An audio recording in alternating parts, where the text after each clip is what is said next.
Hello everyone, welcome back again. So today we are going to study about the muscles of the upper limb. Muscles of the upper limb.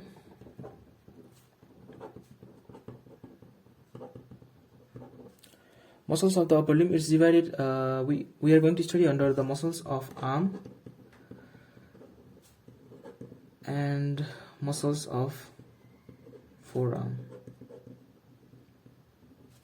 In muscles of arm as well.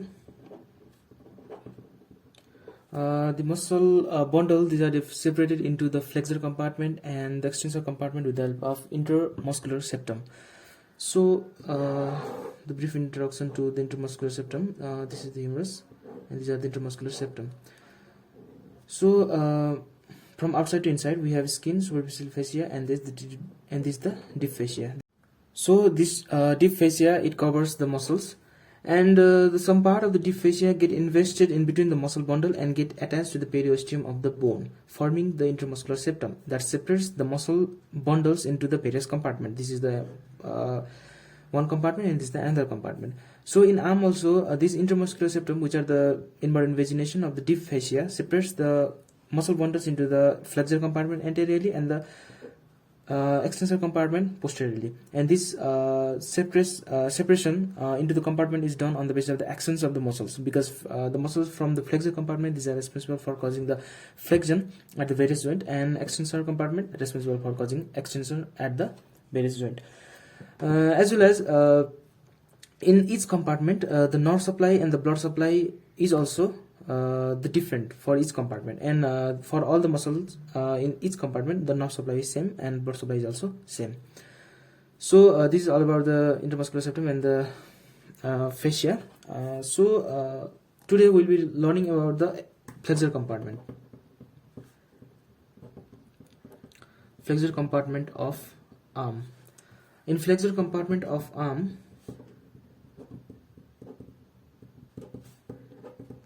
we have three muscles. These are coracobrachialis,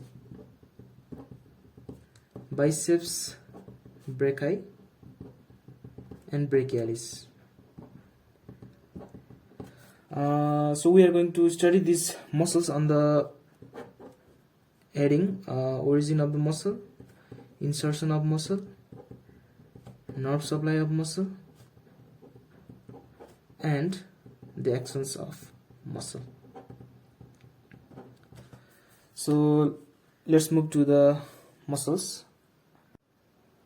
So okay, let's begin with the muscles. First we will discuss about the origin and insertion, and at last we will discuss about the nerve supply and action as a whole for all muscles.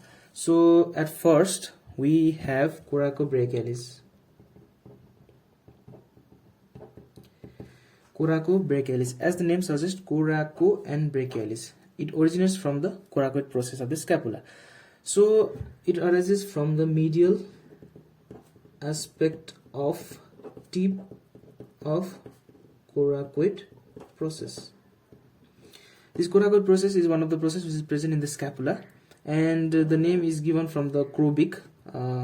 So it has the tip. It gives rise to the two muscles. It gives origin to the two muscles. From the medial aspect, it gives rise to the coracobrachialis, and from the lateral aspect, it gives rise to the short head of the biceps brachii, which we will read later. So the origin of the coracobrachialis, it arises from the medial aspect of tip of coracoid process, and the insertion, it get inserted into the middle part of the humerus in medial border. So the insertion is in the middle part of the humerus in medial border. And the second muscle is biceps brachii. Biceps, as the name suggests, it has two heads, which is the short head and the long head. Short head, as we have already said, it originates from the lateral aspect of the tip of the coracoid process. So it arises from the lateral aspect of the tip of coracoid process. And the long head, it arises from the supraglenoid tubercle. What is supraglenoid tubercle?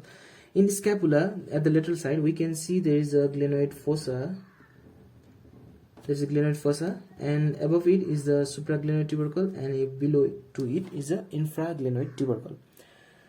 And the long head of the biceps brachii, it arises from the supraglenoid tubercle. Supraglenoid tubercle. This supraglenoid tubercle is located above the glenoid fossa, where this glenoid fossa is responsible for making an articulation with the head of humerus and forming the shoulder joint. So the part of the tendon of this long head is within the capsule of the shoulder joint. So this part of the biceps brachii is intracapsular. It's located inside the capsule of the shoulder joint. This is about the origin and insertion. It gets inserted into the radial tuberosity. The tendon, it gives rise to the bicipital aponeurosis.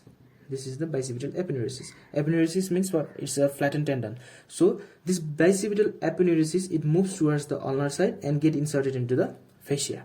It does not get inserted into the bone, but it get inserted into the fascia. And this part of the tendon, it gets inserted into the radial tuberosity. And as I said, as I studied earlier, the cubital fossa, this tendon of the biceps brachii is the content of cubital fossa as well. And lateral to it is the presence of the brachial artery.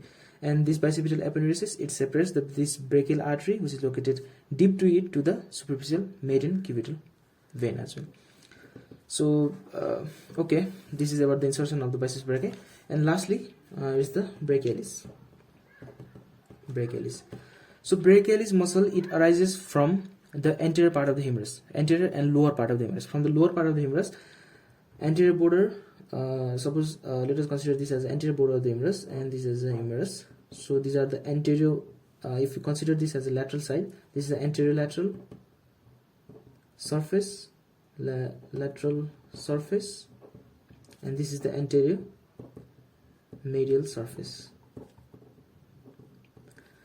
And here are the intramuscular septum. As we have discussed earlier, these are the intramuscular septum.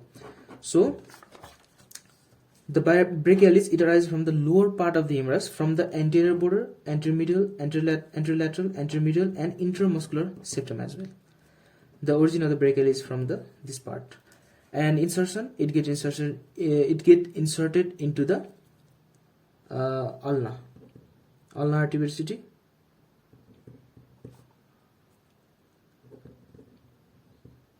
And coronoid process of ulna.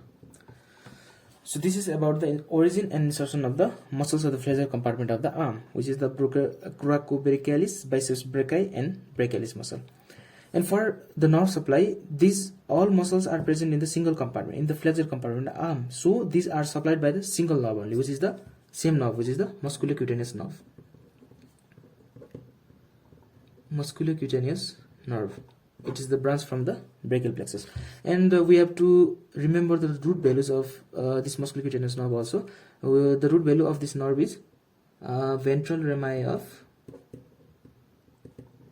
C5, C6 and C7 segment of C5, C6 and C7 segment of spinal cord.